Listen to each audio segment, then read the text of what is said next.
Hello, Facebook fans and YouTube fans of DX Engineering. It is Thursday afternoon here in the Eastern time zone of the U.S. It is 1830 Zulu on August 1st, 2024. This is the Manufacturer Showcase, and this is a weekly show where we talk to one of our 170 different manufacturers that we represent here at DX Engineering. Today, it's Yaesu's turn, and John Kruk is here. Hello, John. Hello, Tim. How you doing? Good, good. John, how have things been going? How have the shows been going? And what's going on at Yaesu? It's been going great this year, Tim. We at Yaesu decided to commit to 2024 as being a total education year for all of our customers out there. And we have been doing massive education, not only at our shows. So, like once again, Hamcation, Hamvention, we got Huntsville coming up in a couple of weeks and stuff. But we've also been going ahead and reaching out to a lot of the clubs, the groups, and doing more of an individualized sort of education. That has kept us busy. And not only myself, but the people from the office and then others that we have specially trained in the areas of fusion or HF technology and stuff. We've been getting out there, and man, we have had a blast.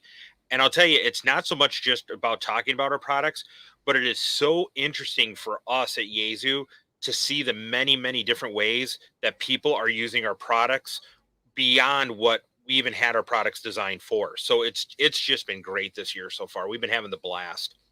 Well, you've got some really strong products, both in the VHF, UHF line and also in HF.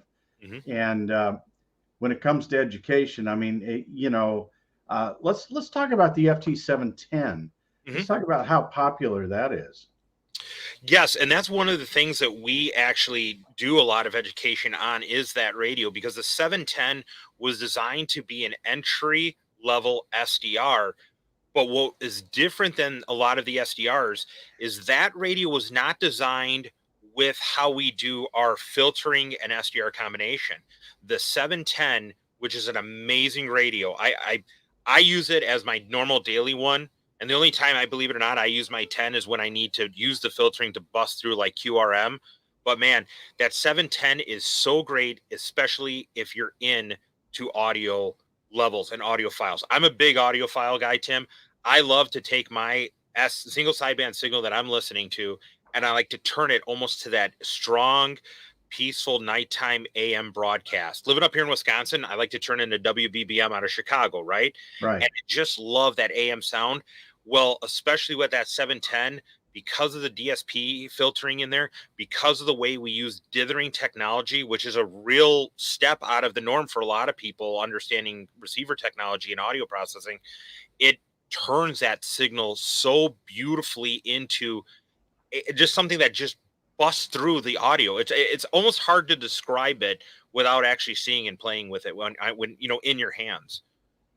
Well, I got to tell you, the customer reactions that we have had on the FT710 have just been off the charts. So it is certainly a winner. And hopefully, some folks will show up here in the chat room with some questions for you too, John.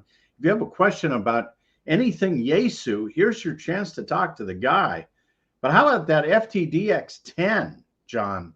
What a winner that is.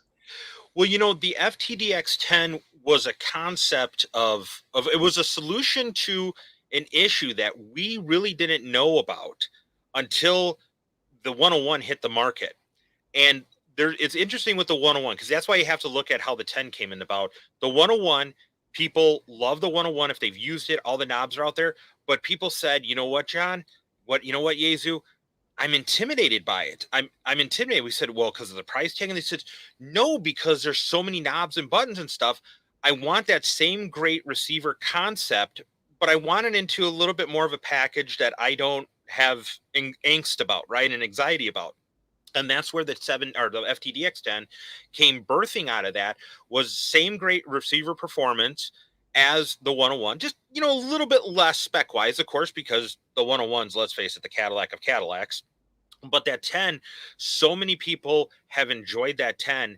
And they said, it's this great radio I have. Like, once again, myself, if I'm doing any sort of contesting or I'm playing on the bands, that 10 just will blow through it. I've never had a person say, John, A, I can't hear you, or B, I've never said I can't hear that person. And it's a concept of concepts too, because not only is it SDR receiver technology, which is great for me as the user, but people don't realize the audio spectrum that you can manipulate for the different audio levels on there is what makes people punch through. I will tell you this. I have an M1 actually here right now. That's what we use for our podcasting, right? I don't even have to use my M1. I can step down to like my backup mic, which is an M90. But when I get into that menu system, I have that same adjustment, that ability that M1 provides. And I'll tell you, Tim, adjusting that audio, I can actually run less power in sideband because of that audio ability to pop through it, just because it pops through. Yeah, no, there's some really good technology when it comes to the audio processing. I have to agree, it is really, really good. Let's shift gears here for a second before we go to the chat room, John, and give us an update. Give us where things are with Wires X. Well, Wires X is becoming it's on its way up again, right? We see this trend where Wires X, there's a lot of increase and it plateaus and it increases. And with the addition of some of the radios we've had over the past few years, i.e. the FTM 500, the FT5, and more so the education we've been providing and actually will provide at Huntsville, a lot of people are saying, wow, Wires X is super easy. It's not difficult. And the best part is they can take Wires X with them anywhere. I mean, anytime I travel, and I'll go ahead and I'll just quickly show people my traveling kit, and I have always a spare one, but it's this combo here. It's my trusty FT2 from way back in the day. And then I have my SCU kit here. And what it is I just take my laptop, plug that into there, and I'm sitting at the hotel and I'm talking back home to Wisconsin. I'm talking back into my room. I'm talking to wherever I need to go. And if I decide to take a walk, I just bring my FT70 or my FT5 with it, and boom, I'm walking around. I'm never away from my local club or group with it. Well, that is great. Now, you talked about this being the year of education, a focus for Yaesu. Are you doing anything specifically at Huntsville to educate about Wires X? Yes. So on Saturday, they just released kind of the preliminary schedule. The Saturday, we are in the last two sessions on Saturday, tentatively scheduled for room one. And it is 2 1-hour courses. So the first course is going to go ahead and be the connections of Wires X. And this is the one that's been gaining a lot of traction, because what we do is we break it down. We say, okay, what kit do I need for Wires X? How do I connect this? What do I need to do? Because that's where sometimes people would get the confusion on there. That's going to be 1 hour that we talk about on there.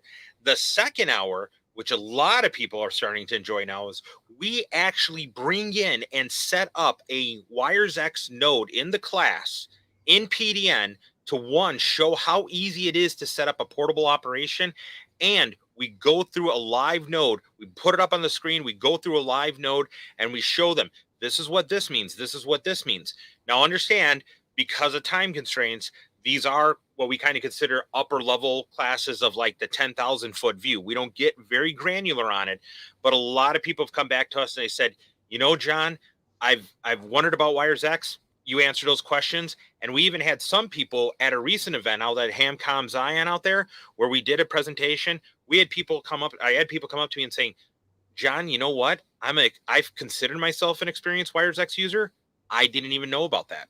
Yeah, boy, that is, those aha moments are really great, John. And kudos to you and Yaesu for, focusing on education. I do want to talk about the chat room here real quick, John, because there's a couple of comments and some questions. Our friend Paul Ewing, N9UPC, Big D Expeditioner.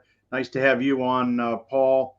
And Steven says he wants something to replace his FT818.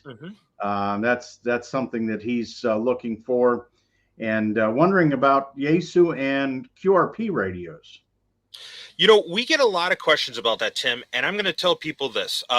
We don't release our roadmap. We don't tell people what we have coming out and stuff. We are always in research and development. And I know a lot of people laugh and joke and stuff like that about there, but I tell people this. Look at our history of what we've released on radios. We released the 101, top of the Sherwood reports list. We released the 10 to follow suit, the 710. We released the 500. We released 5 different radios during the time of COVID. That goes to tell you that we are always in research and development, but we're not going to rush something to the market and have it be something that people are not going to go ahead and like, that it's not going to serve any sort of function for them. So we have things in production. That doesn't necessarily mean a QRP. That doesn't necessarily mean this. I'm not kind of talking between lines and stuff. I'm just telling people we have things in production. You just kind of sit and wait. But, we're not going to release like an 8. People said, why don't you release an 819? For what? That model design is many years old now, right? We don't go ahead and just continue to release. We try to innovate. We try to excel. Right. All right. And we got Lou is on KT1R and Charlie, KC9 Lima Alpha. Dan says, hello and good afternoon. Impressed with my new FTDX10. Just got under the wire for the rebate. Yep. And our good friend from the Dayton Hamvention, Michael Coulter, W8CI, happy that Yaesu continues to innovate. It is an astonishing time for amateur radio. And then Richard WB7 Mike Lima says, is the 710 AESS on sale? And I believe Melanie answered that in the chat room here. And we've got Rodney, the FTDX10 is my dream rig. Looking for my first HF radio, willing to save. And we've got Ron, KQ4 Quebec Papa Oscar from Alabama. He loves the products. From New Orleans, Kilo Echo 5 Whiskey Mike Alpha.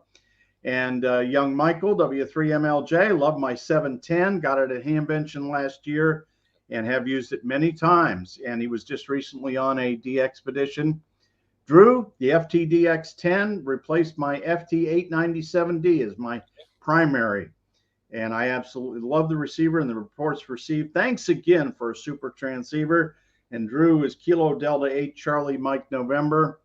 Doug, why don't you build something like the FT847? That's November 8 X-Ray Queen Mike. And as John said, they've always got stuff in the pipe. So stay tuned. Melanie says the 710 AESS is now on sale. And there's the link for it for the 710. And we've got our friend Steve, November Alpha 5 Charlie. I love my FTDX 101D, purchased from DX Engineering, of course. Matt says, any plans for a multi-digital mode radio, such as P25 DMR and so on? No, that we get asked that a lot here too. And the thing is that, you got to remember, P25, DMR, Next N, all those other modes, those are commercial modes that we've adapted to the amateur band. We tend to go ahead and stick with Fusion. We're not going to use or, take over LMR kind of bands or operations on there. So no multi-mode plans anywhere on the horizon. Okay. We've got Don on from Philadelphia, Whiskey Julia 3 United. He loves his FTDX10. And Don, he's got his FTM 500 and also has a 991A. Stephen, the FT818 was nearly 20 years old as it was upgraded and improved finals, but that's it. The 710 is my first radio, Matt says. It's portable, awesome. I can't wait for the 50-watt waterfall HF. He's Kilo Mike 4 Alpha Tango. Bruce, K8 Radio Queen X-Ray. He's happy with his FTDX 101D. That is a great rig. And Sean, Yaesu products are so good. I'm still using my FT101EE I bought in 1975. And Sean is Whiskey Bravo 6 Juliet Whiskey Bravo. Well, John, this has been long overdue. We need to have you on more as you get through the year of education that's going on here with Yaesu. And thanks for for all you do and all the company does to give back to ham radio. You guys are really doing something special. Thank you. And we appreciate all the good comments. We always look for positive feedback, as well as what we'll call the negative feedback, because that helps us get some information from people to see what it is. So all the comments and stuff that do come in, whether it be here or other places, guess what? We do take it under advisement. We do it helps us kind of understand where the market is kind of going and where people want it to go. Good, good. Well, John, thanks again for coming on, and we'll have you on again soon. Have a very safe summer, John. Take care, Tim. All right. And thanks to all of you for watching today. I hope you had fun, and tune in tomorrow. It'll be the weekend special on Friday. Don't miss it. Until then, 73 from DX Engineering.